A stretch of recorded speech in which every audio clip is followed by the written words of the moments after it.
महाराजा श्रेणिक श्रमण भगवान महावीर स्वामी के एक भक्त महाराजा श्रेणिक, जैन धर्म के प्रमुख श्रद्धालु महाराजा श्रेणिक, मगध सम्राट महाराजा श्रेणिक अनेक छोटे छोटे राजाओं के भी महाराजा थे। लेकिन जिंदगी की कुछ गलतियों के कारण उन्होंने नरक गति का आयुष्य बंद कर लिया था। भगवान महावीर के संपर्क में आने के बाद में जब उन्होंने सभी प्रकार के व्यसनों और पापों को अधर्मों का त्याग किया, तब तक कुछ देर हो चुकी थी। भगवान महावीर के द्वारा उन्हें ज्ञात हुआ कि उन्होंने महाराजा श्रेणिक ने नरक गति की आयुष्य बंद कर ली है। वो मर कर नरक गति में पैदा होंगे, नारकी के दुख भोगेंगे। तब वो विचलित हो गए। उन्होंने भगवान महावीर से उसका समाधान पूछा। भगवान महावीर ने उनको समाधान फरमाया कि आपके राज्य में आपकी एक दासी है कपिला। उस कपिला दासी से एक बार निर्ग्रंथ मुनिराजों को सुपात्र दान यानी कि निर्ग्रंथ मुनिराजों को दान करवा दो। एक राजा के लिए इससे अच्छा और आसान समाधान क्या हो सकता है। कपिला को आदेश दिया गया कि निर्ग्रंथ मुनिराज कभी भी पधारे तब अच्छे भावों से दान देना। निर्ग्रंथ मुनिराज पधारे भी सही, कपिला ने उन्हें दान भी दिया। बाद में जब कपिला से पूछा गया कि निर्ग्रंथ मुनिराजों को दान दे दिया, तब कपिला वो जवाब नहीं दे पाई।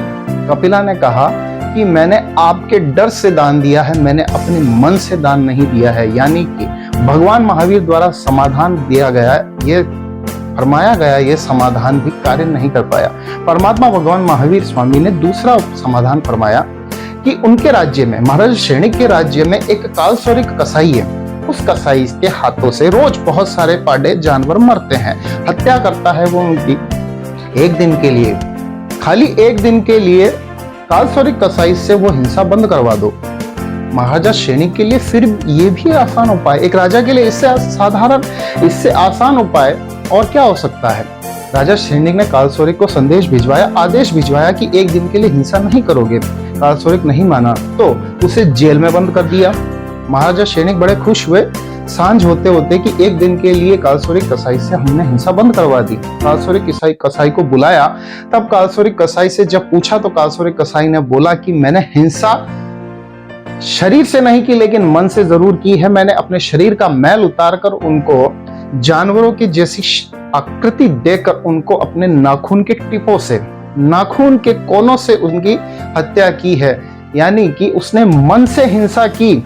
इसलिए परमात्मा भगवान महावीर द्वारा बताया गया यह समाधान भी अधूरा ही रह गया, वो महाराजा श्रेणिक पूरा नहीं कर पाए। तब निराश होकर भगवान महावीर से उन्होंने पुनः पूछा कि अब मैं क्या करूं। तो परमात्मा भगवान महावीर स्वामी ने तीसरा एक समाधान फरमाया कि पुण्य श्रावक बहुत अच्छा श्रावक है, उच्च कोटि का श्रावक है और बहुत उच्च कोटि की समाई करता है। आप उनकी समाई खरीद लो अगर खरीद सको तो। भगवान महावीर से पुनः पूछा कि उस समय की कीमत क्या हो सकती है।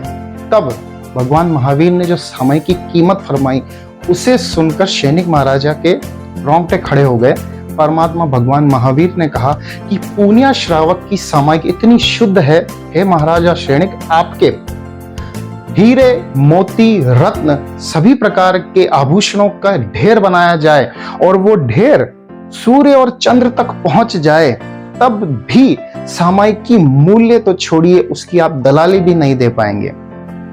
महाराजा श्रेणिक फिर विवश हो गए और आखिर वह विवशता कितनी सर्वोच्च विवशता रही होगी कि तीर्थंकर गोत्र का बंध करने वाले और अपने परिवार से अनेकों दीक्षाएं दिलाने वाले वो महाराजा श्रेणिक विवश हो गए और अपनी नरक गति की आयुष्य को टाल ही नहीं पाए, क्योंकि उन्होंने पूर्व जन्म में नियाणा कर लिया था।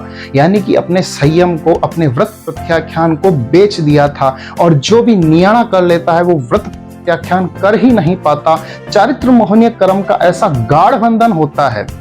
दर्शन मोहनीय कर्म की प्रवृत्तियां और अनंतानुबंधी कषायों के उपशम से सम्यक तो अच्छा मिला, लेकिन चारित्र मोहनीय कर्म का गाढ़ बंधन होने से वो व्रत प्रत्याख्यान नहीं कर पाए, सामायिक नहीं कर पाए, पुण्य श्रावक के जैसी भी सामायिक नहीं कर पाए। और आखिर जिनके परिवार से अनेकों दीक्षाएं हुई, आचार्य भगवंत श्री जयमल जी महाराज साहब द्वारा रचित महाकाव्य बृहत साधु वंदना में उनके परिवार के अनेकों चरित्रात्माओं को वंदन किया गया है, जैसे सैनिक नो बेटो मोटो मुनिवर मेघ, सैनिक ना बेटा जाली आदिक 23, सैनिक रानी काली आदिक 10 जान, नंदादिक 13 सैनिक नृपनी नार और सैनिक ना पोता पौमादिक हुआ 10। यानी कि जिनके परिवार से इतनी दीक्षाएं हुई और जिन्होंने इतने उच्च कोटि के संयम चारित्र की पालना की, वे महाराजा सैनिक अपनी नरक गति की आयुष्य को टाल नहीं पाए। इसलिए आप सामायिक की कीमत को बहुत ऊंचा माने। सामायिक बहुत ऊंची है। सामायिक ऐसी है जिसका परमात्मा भगवान महावीर स्वामी ने मूल्य दलाली के अनुरूप भी नहीं बत फरमाया। परमात्मा भगवान महावीर ने सैनिक महाराज के रत्नों के भंडार यदि सूर्य और चंद्र तक पहुंच जाए तो दलाली भी पूरी ना हो, इतनी कीमत फरमाई है सामायिक की। जय जिनेंद्र।